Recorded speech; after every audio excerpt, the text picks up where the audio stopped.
ये मैंने रोटी बेली हुई है, इस पे हरी लहसुन डाली है। ये आपने कभी देखा भी नहीं होगा।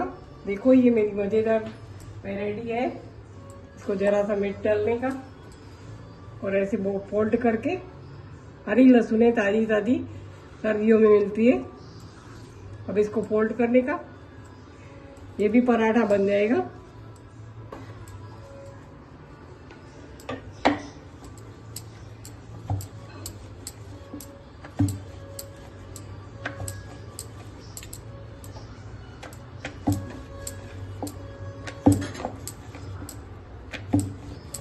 बहुत यम्मी बनती है।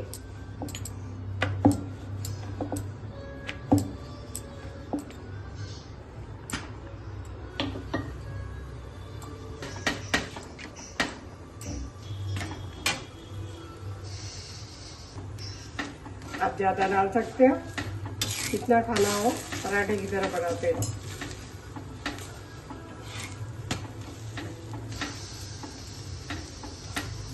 घी भी डाल सकते हैं, बटर भी डाल सकते हैं, को ठीक लगे।